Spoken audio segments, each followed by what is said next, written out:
So signs with God, right? So about first of all biblical signs, right? We had Paul who had a sheet of food come down before him, and he also talks about being in a trance. And also there is the burning bush. There was a shining star for Jesus Christ. Um, and then there are also like visions and dreams, right? If we stroll a little bit into Joseph, Joseph was in an Egyptian land, an Egyptian territory, and I imagine that he was picking up some of these things there. I believe that he had a divining cup or something to that extent, right?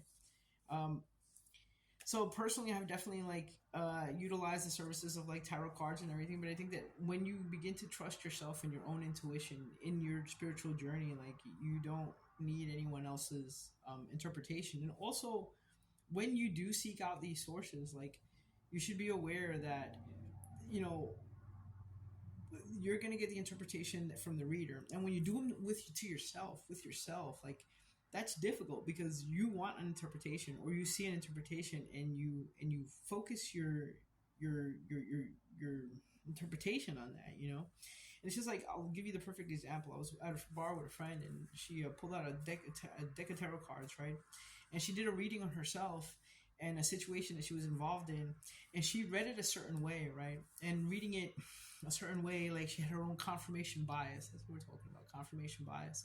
And her confirmation bias said that the person that she was reading about was having a conflict with her, right? But me having fresh eyes on it said, actually, that's not what I see in your card deck at all. Not necessarily knowing the details of her situation, and I informed her that it was actually something else. And then when she called to confirm that on that in that scenario, like it turned out that I was correct. So that's what I'm saying. It's like I think that the Bible warns us against these things because we do have this confirmation bias, and it's one thing to have like divine inspiration and to decipher the voice of God and how He speaks to us in a personal level, and then to also have someone else tell you or to do it yourself, and it's also like, so I know from my own obsession, from my own, just generally speaking, like I've been obsessive in the past and stuff like that, and it's just like, and now through my spiritual awakening, through my twin flame thing, I'm pretty focused on that. But I try to stay away from the cards, from the tarot cards, and in relation to that, because I know that I will be seeking a confirmation bias, So I try not to do it, And if somebody comes across and says something to me about it, I'm like, but anyway, yeah. So I mean, that's what I think it is about the tarot cards, But honestly, like all these avenues of mysticism, because the universe, God is constantly speaking to us, constantly trying to have a dialogue with us, and and it's a matter of sort of learning to decipher like what is good, and what is a testing element, and what is our own projection, and a lot of that, it like that's I think the aspect of spiritual refinement that truly attunes us to our godness is purifying our heart, like seeing the best in people, knowing that the universe, God, has the best intentions for us, and then loving other people, coming at the world with compassion and love and understanding. And I can't emphasize it enough.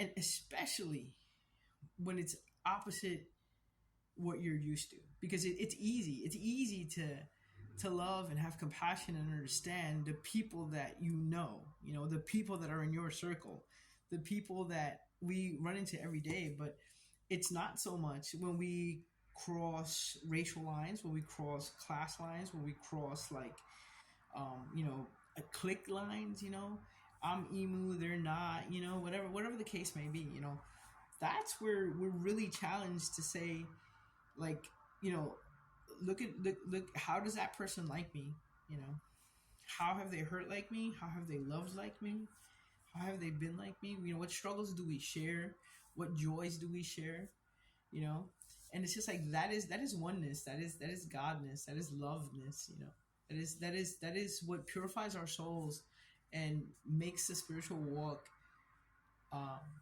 in spiritual awakening, God, good, love, so that's what we're striving for in those places, but so we went back to signs, right? So this is how we know if a sign is good, like, um and how we know it's God, right? And also continuousness.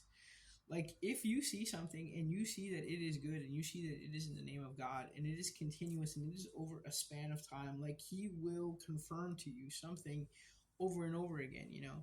And there are other elements of testing that will try to distract you from that while you're discovering your own power and your own strength and your own ability to trust yourself, you know, because walking in faith means that you trust yourself, you know, that eventually that you trust what you've seen, what's been revealed to you, and then you continue going in that direction, you know. And you know, you might have an absurd vision, like, or you know, absurd is like a negative word, you know, but you might have like something that you think is out of your scope, you know. But if you want to walk it, like, it will manifest, it will be, you know, because God is consistent and God holds his word. And he guides you, and everything that you experience is to fortify you for that journey, for that trip, you know, to sharpen your tools, the tools in your toolbox, you know. So have no fear, have no fear. But signs, so how he speaks to us, synchronicities, um synchronicities, like the time synchronicities things, the numbers things, astrology, you know, all this is tied into one, you know. Like there's in Judaism, uh, for example, every single word in the alphabet has a meaning, right? And there is a correlation between astrology and us, you know. Um, and this goes into the mysticism aspect of it, you know. And it's just like, you know, all the stuff is in the Bible. It's just knowing your source, you know, and understanding that there is a one dialogue, you know. Even when we have like negative experiences, we cannot be overcome with them, because when we step back from that negative experience, we see that there was a lesson there, or that God is trying to tell us something, you know, even if the darkness is using that. Like, for example, I kept getting stoned when I wasn't supposed to keep getting stoned, right? And I had this horrible trip, okay?